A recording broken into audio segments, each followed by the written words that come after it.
Olá, bem-vindo a mais um vídeo aqui do canal Descomplicando Investimento e hoje vamos fazer uma atualização do caso Fictor.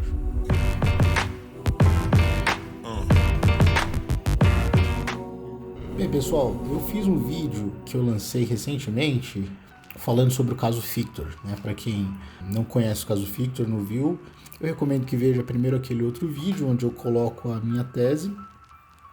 E esse vídeo aqui é uma complementação, uma parte 2 desse vídeo. A ideia é a gente falar aqui das novidades que saíram, né, do que tem de novidade do caso Fictor, matérias que saíram na imprensa, enfim, coisas que saíram que são novas, e a gente fazer uma reflexão sobre esse caso. Então, eu vou começar falando a primeira coisa, novidades jurídicas com relação ao caso Fictor. Depois que eu gravei aquele vídeo e lancei, saíram algumas coisas. Primeira coisa, com relação à recuperação judicial. O juiz determinou a inclusão de outras empresas ligadas ao grupo Fictor na recuperação, tá? Empresas que não estavam na inicial. Tá? Na inicial estavam apenas a Fictor Holding, que é o guarda-chuva onde estão todas as empresas, a empresa que é dona das outras empresas, e a Fictor Invest, que é o veículo que era a sócia ostensiva da Fictor na operação de água, de comercialização de grãos, que é para a qual as SCPs faziam captação de recursos. Então houve esse primeiro movimento. Isso foi sugerido pela empresa que estava fazendo o processo, que fez o laudo referente à recuperação judicial. Ela sugeriu a inclusão das demais empresas do grupo. A própria Fictor, posteriormente, fez um adendo à petição inicial, colocando todas essas empresas e pedindo mais um período de stay period, um período pelo qual ela, nessa análise pré-recuperação judicial, ela não possa ser executada. Enfim, e agora isso está para deliberação do juiz, tá? Hoje, dia 16 de março, enquanto eu estou gravando, está na mesa do juiz para deliberar. O que mais que saiu de notícia com relação a Fictor nesse período? Saiu um bloqueio pela Justiça do Paraná, tá? Da Fictor, de R$200 mil de uma investidora que foi prejudicada nesse processo da Fictor. E saiu também algumas notícias, tá? Uma é da Neofeed, que denúncia da XP da CVM munição para fechar cerco a Fictor. A Fictor, como a gente falou no outro vídeo, reforçando aqui, ela é investigada pela Polícia Federal por alguns crimes contra o sistema financeiro e economia popular, e existem petições na CVM para investigação, né, da Fictor, se ela não estava usando as estruturas de SCP para fazer captação irregular. Saiu essa notícia com relação à denúncia que a XP fez. Saiu uma notícia informando que os bens também dos diretores, eu acho que cita nominalmente Rafael Góes, foram bloqueados. E saiu notícia também com relação a... E é isso, essa saiu hoje, saiu aqui no Valor Invest, uma reportagem da Beatriz Pacheco, tá? Hoje, às 10h45, hoje 16/3 às 10h45, uma reportagem com o seguinte título: para onde foram os 3 bi das SCPs da Fictor? Parte do dinheiro segue fora do alcance de credores. Nessa reportagem, ela mostra que parte do dinheiro das SCPs, elas não estão dentro das 43 empresas que foram incluídas na recuperação judicial. Eles teriam sido drenados para estruturas offshore, né, que são estruturas que não estão no país, e eles poderiam estar fora do alcance dessa recuperação atual da justiça. Essa reportagem, eu acho que ela é muito importante, tá? Na análise do processo como um todo e do cenário. Tá? Por quê? Porque ela mostra como que pode ter havido aí, de fato, um desvio de finalidade das SCPs, e aquele dinheiro que o investidor colocou acreditando que estava participando do negócio do agronegócio, que é o setor que mais cresce na economia, cresceu 11% o ano passado, e foi o setor que impulsionou basicamente o crescimento que a gente teve de 2,3% da economia. Outros setores tiveram ou um crescimento menor ou até retração, ao investidor comum, né? Então, enfim, isso eu recomendo que leia-se essa matéria na íntegra, tá?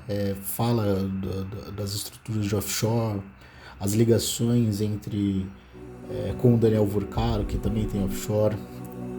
Enfim, eu recomendo muito que se leia essa reportagem.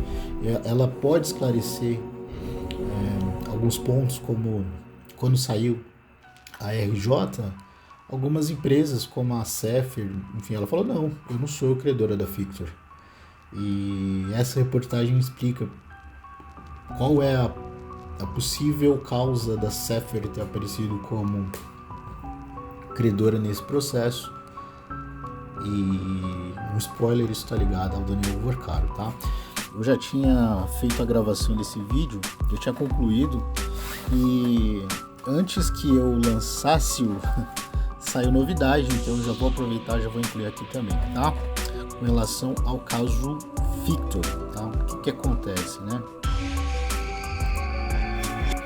Olha só, saiu ontem, tá? Hoje eu tô gravando dia 26/3, saiu ontem, dia 25, às 8h25 da manhã, tá?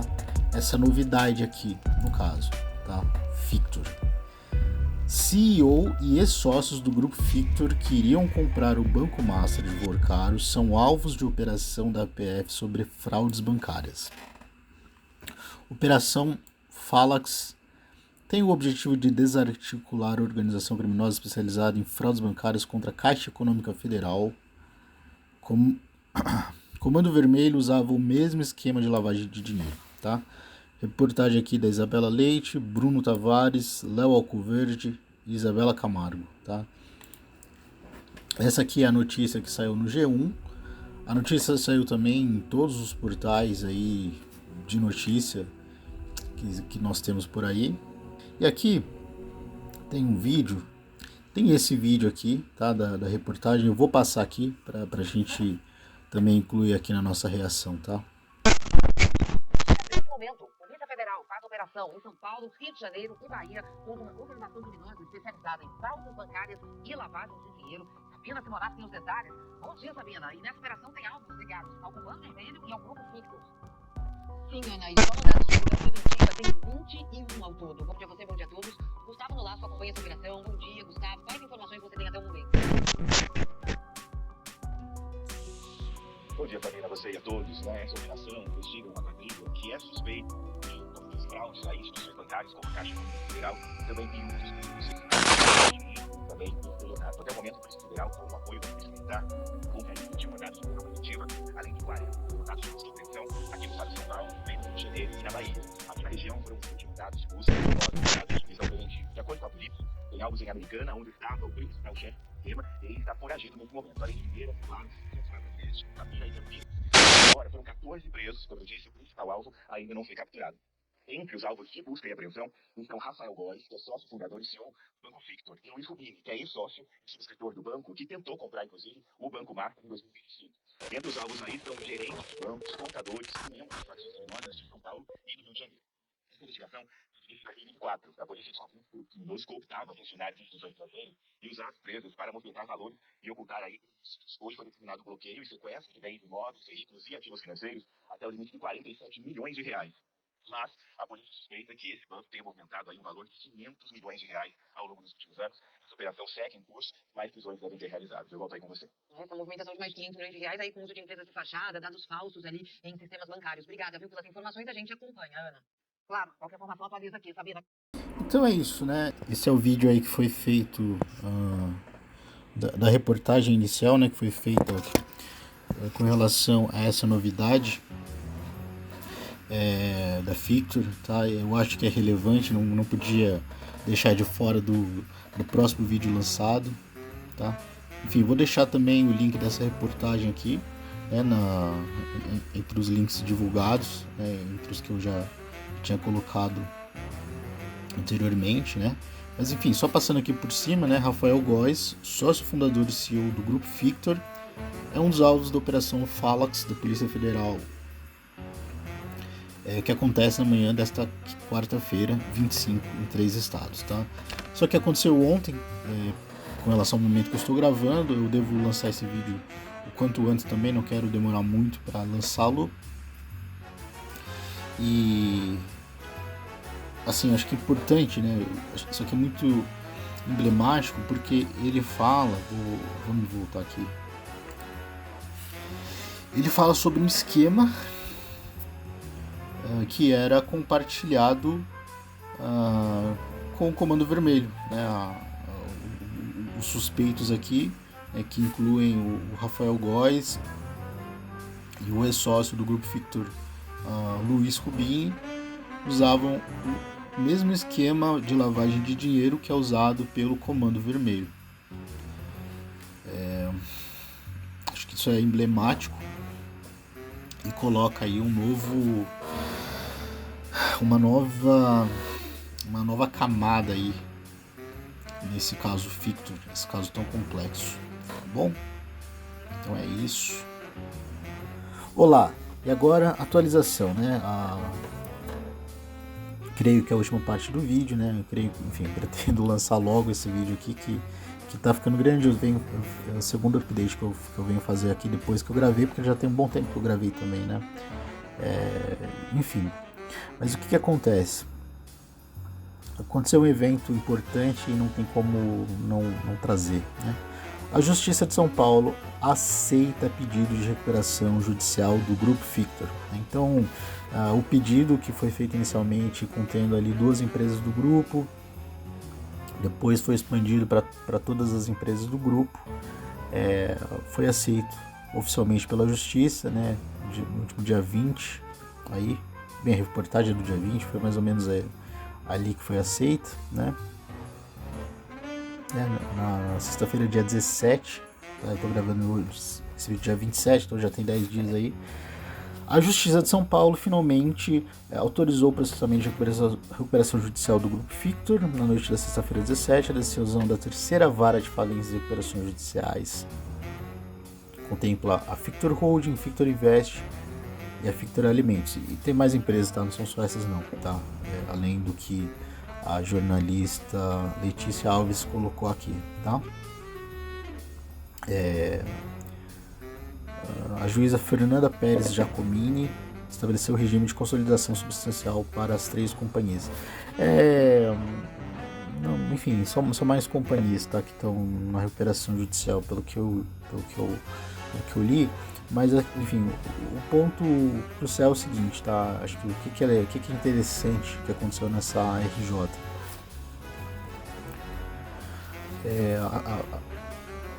Enfim, teve o pedido, teve ali pedidos de diversas partes aí interessadas no processo. Todo mundo se manifestou em algum momento para o processamento, né? Tanto a empresa que fez o laudo quanto o Ministério Público, e aí estava aguardando o juiz decidir. Enfim, em algum momento ali teve uma troca de juiz, colocaram essa juíza Fernanda Pérez Giacomini e ela rapidamente aceitou o processamento da RJ. Agora a gente está ali num período onde nos próximos 60 dias a empresa deve apresentar o plano de recuperação, né, das empresas ali do grupo. E esse plano, via de praxe, ele é submetido ali aos partes interessadas, né, aos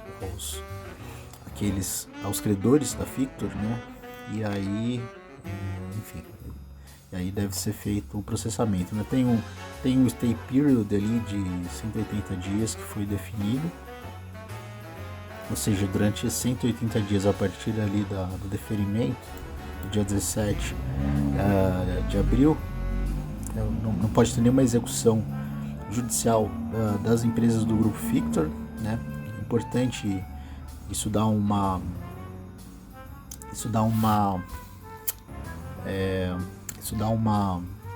segurança, né, pro grupo. E a partir de agora, né, o processo anda, tá? Um ponto importante, né, até para harmonizar com o outro ponto que eu trouxe aqui.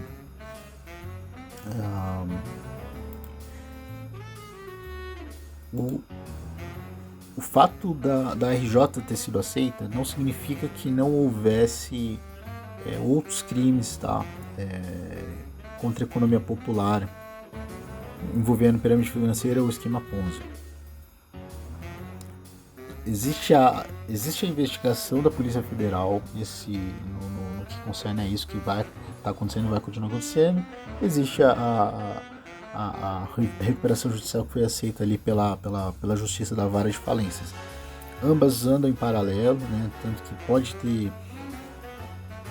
Saiu recentemente decisão de algum juiz ou alguma juíza no Paraná, se eu não me engano, que bloqueou bens dos sócios. Tá? Isso pode continuar acontecendo, os sócios podem continuar sendo investigados, pode-se em algum momento chegar à conclusão que existia de fato ali um esquema Ponzi. Eu acho que é uma conclusão que faz todo sentido caso chegue-se a ela. E as coisas podem andar em paralelo, tá? O processo de RJ pode avançar, as empresas envolvidas podem continuar ali no plano, pode acontecer alguma coisa do tipo, já que existiu crimes contra a economia popular por esses agentes aqui que estão envolvidos no caso da Fictor, processo-se RJ, mas tire-se eles da administração, muita coisa pode acontecer, tá? Qualquer coisa que a gente falar aqui além do que é fato, que eu coloquei aqui no início, né, que foi aceita, que tem, enfim, nos próximos 60 dias vai ser apresentado o plano, né, de recuperação, conforme está aqui na própria reportagem. Tem 180 dias de stay period, enfim, esses são os fatos. Os desdobramentos que podem ter, aí a gente já entra no campo da especulação, que é o que eu acabei de falar agora, tá? Então é isso, o processo andou, tomara que os clientes aí que tenham sido afetados consigam reaver aí os seus recursos, tá? o seu dinheiro aí na empresa. E, havendo novidades relevantes, eu quero trazer aqui também, tá bom? Enfim, agradeço aí para quem assistiu esse vídeo. Talvez tenha ficado um pouco longo, mas enfim, quem gostou eu peço que deixe aí um like nesse vídeo, enfim, ou deixa um dislike e comenta, né? Fala, pô, não gostei disso, gostei daquilo, eu acho que faltou falar disso, isso aqui eu acho que tá errado. Se tiver algum erro factual, pô, eu peço muito que me apontem. Eu vou ser o primeiro a vir aqui e corrigir, tá? Eu não gosto de que nenhum erro factual fique em qualquer vídeo meu aqui, ou qualquer material que eu produza, em qualquer coisa, em qualquer lugar. Então qualquer erro que factual que for achado, me avisem pra gente fazer aqui a devida correção. Agradeço por assistir. Isso é o que tem de atualização, tá? O que tem de novo. Mas eu queria aproveitar esse vídeo aqui para levantar um ponto também importante, que é o seguinte: IPOs reversos. O que é um IPO reverso? Para a gente entender o que é o IPO reverso, a gente tem que entender primeiro o que é o IPO, tá? IPO é a sigla para Initial Public Offer, que é uma oferta pública inicial que empresas fazem para começar a ser negociadas na bolsa. Então, toda empresa, para ser negociada na bolsa, ela tem que ter a primeira negociação. O que ela faz? Ela faz uma oferta pública. Para fazer essa oferta pública, tem todo um arcabouço legal que ela tem que seguir, regulatório. Ela é submetida a um escrutínio do mercado, ela é passada a um escrutínio da própria CVM, ela tem que apresentar relatórios, tem que ter auditoria. É um processo longo, um processo caro, por isso que não é fácil assim, para qualquer empresa ser listada na bolsa. É um processo realmente difícil de passar, é um processo pesado. Porém, algumas empresas, nesses últimos anos, principalmente com essa escassez de IPOs que nós temos tido nesse período de juros altos no Brasil, tem 4 anos que não tem IPO no Brasil, né? Então o mercado acaba ficando sedento por IPOs, acabam usando um subterfúgio legal tá? Uma brecha regulatória que existe, pela qual a empresa consegue ser listada sem passar por esse processo de escrutínio comum do IPO, que a gente chama de IPO reverso. Como é que funciona esse processo? A empresa basicamente compra uma empresa casca que já é negociada na bolsa, e a partir disso ela passa a ser listada. Tá? Tem 2 casos emblemáticos, tá, que passaram por esse processo. Uma é a própria Fictor, né? A Fictor, ela comprou a Atom Participações, ela comprou uma participação de 76% da Atom Participações, que é a empresa da Carol Pfeiffer, né, que ela participa do Shark Tank, ela é bem conhecida. Ela hoje é uma investidora aí em vários negócios, privados principalmente, né?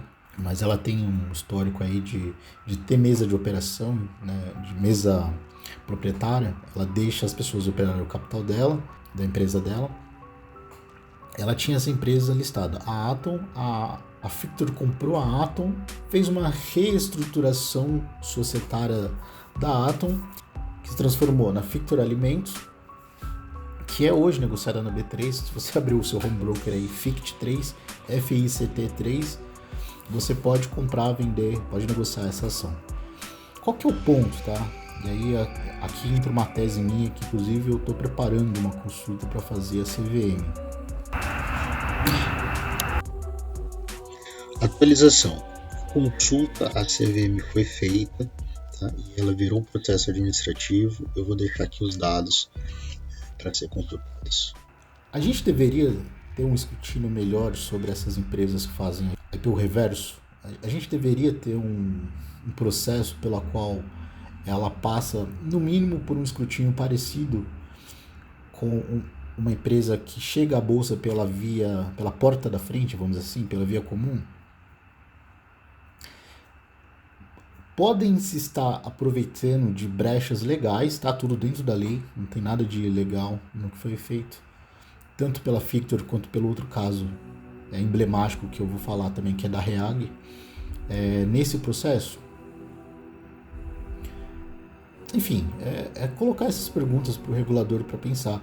O investidor, pessoa física, que está comprando ali essa empresa não passou por todo o processo, ele tem informação suficiente. Ou melhor, essas empresas que fazem IPO reverso, elas podem estar se usando de alguma assimetria de informação para serem listadas e até ganharem uma certa legitimidade que o mercado dá para empresas que são negociadas na bolsa. Então são perguntas que eu acho que são válidas. Eu vou levar o regulador, a CVM, vamos ver o que ela vai dizer, tá? Mas eu queria fazer essa reflexão, né? Um outro caso que é emblemático, além da Fictor, é a REAG, né? A REAG saiu aí notícias, ela estava envolvida ela é investigada pela Polícia Federal por envolvimento com lavagem de dinheiro e, enfim, algumas coisas ligadas à Operação Carbono Oculto e Compliance Zero da Polícia Federal, tá? Ela foi liquidada extrajudicialmente pelo Bacen no início desse ano. Então é uma empresa que estava ali listada na B3 e ela entrou por esse processo de IPO reverso. Na época que houve o IPO reverso, o único grande influencer de finanças que falou foi o Raul Sena, do canal Investidor Sardinha. Inclusive é um canal muito bom, eu recomendo todos que sigam, assistam. Tem uma produção muito forte de conteúdo, muito mais do que eu consigo fazer, né? Mas é um bom canal para se acompanhar. Eu acho que vale a pena assistir, acompanhar o conteúdo dele. Eu acompanho tanto pela parte de investimento, quanto pela parte que ele faz alguns vídeos de reflexões para empreendedores, tá? Ele faz algumas reflexões muito boas que pouca gente faz no Brasil, coloca o dedo em algumas feridas, né? Então é um canal com conteúdo muito bom, eu gosto muito e recomendo que vejam, tá? Mas é isso, as atualizações que nós temos, fáticas e de notícias que saíram são essas.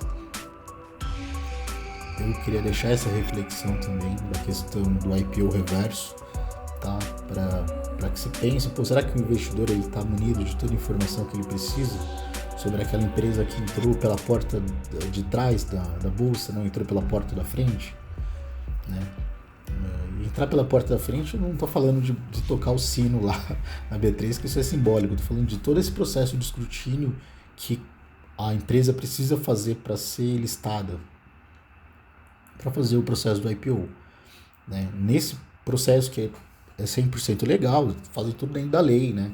Eles seguem, em vez de seguir a lei da lei das normas que tratam sobre o IPO em si, eles seguem a lei das SAs, né? Pela qual você pode fazer reestruturação de empresas, etc. A questão é, será que para empresas que já estão listadas pode se aplicar dessa forma a lei?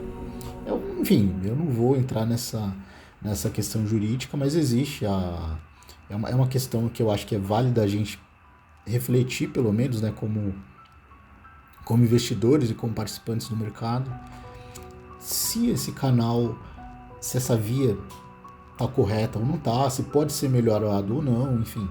E aí eu acho que vale a pena a provocação ao regulador. Talvez quando esse vídeo saia, essa provocação já esteja pronta. Como eu estou elaborando, eu ainda não vou mostrar aqui, mas enfim, as bases delas são essas, né?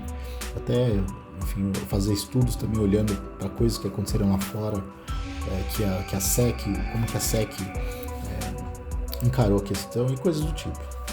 Mas é isso, obrigado aí por assistir a mais esse vídeo, espero que tenha agregado alguma coisa aí para quem, enfim, está acompanhando o caso da Fictor, para quem gosta de refletir sobre questões do nosso mercado e como ele pode ser melhorado.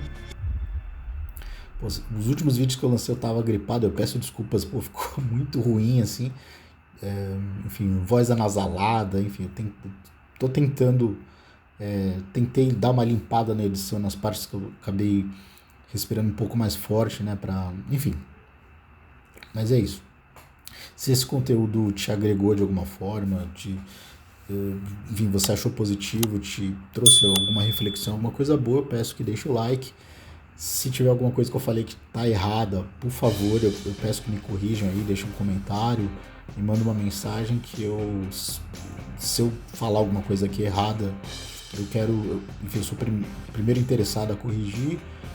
Não estou atribuindo crime a ninguém, não estou imputando crime a ninguém, eu só estou reverberando, né, coisas que saíram na mídia. Esse vídeo ele tem um intuito informativo e educacional, então a ideia não é falar mal ou ofender ou, enfim, qualquer coisa parecida a ninguém, né? A ideia é simplesmente passar informação e reflexões e ajudar a gente a pensar, né? A gente pensar junto sobre o nosso mercado, sobre coisas que podem ser melhoradas, sobre coisas que estão acontecendo.